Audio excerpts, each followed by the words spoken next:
Did you know that the Bible contains timeless principles that can turn just $100 into $1 million?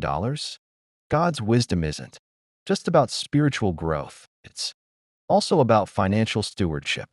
If you're ready, grab your Bible, take some notes, and let's dive in.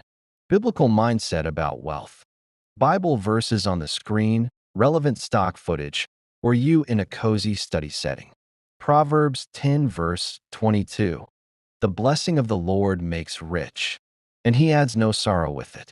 God is not against wealth. He is against greed and dishonesty. True prosperity comes from his blessings, not from shortcuts. Luke 16 verse 10. Whoever can be trusted with very little can also be trusted with much. Before God entrusts us with millions, we must prove faithful with what we have, even if it's just $100. Proverbs 14 verse 23.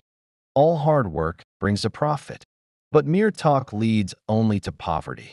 God provides opportunities, but we must act on them with diligence. The strategy to multiply $100 using biblical principles.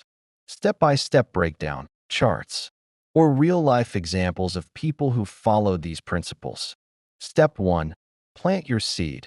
Invest in something valuable.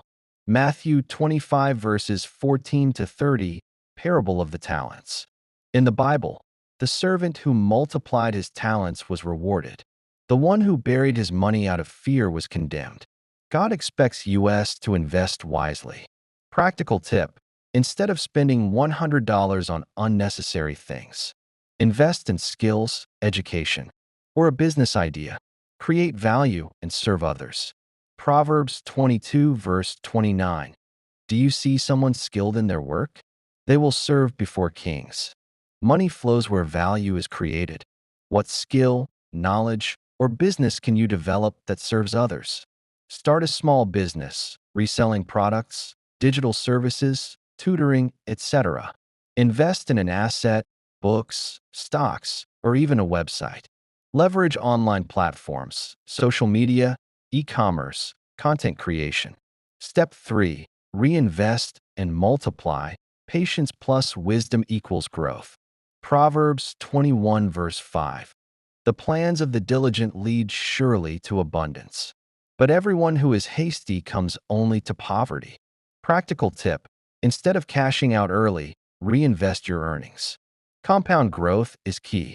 Turn $100 into $500. Reinvest in a bigger opportunity. Scale up over time. Reach $1 million. Tithing and generosity, God's key to financial blessing. Malachi 3 verse 10. Bring the whole tithe into the storehouse, that there may be food in my house. Test me in this, says the Lord Almighty, and see if I will not throw open the floodgates of heaven. God promises blessings when we honor him with our finances. Giving isn't about losing, it's about unlocking supernatural provision, encouragement, and motivation. If you're starting with just $100, don't despise small beginnings. With God's wisdom, discipline, and patience, you can multiply it beyond what you ever imagined. If this video blessed you, make sure to like, subscribe, and share with someone who needs to hear this. Comment below, what's one step you're going to take today toward financial wisdom?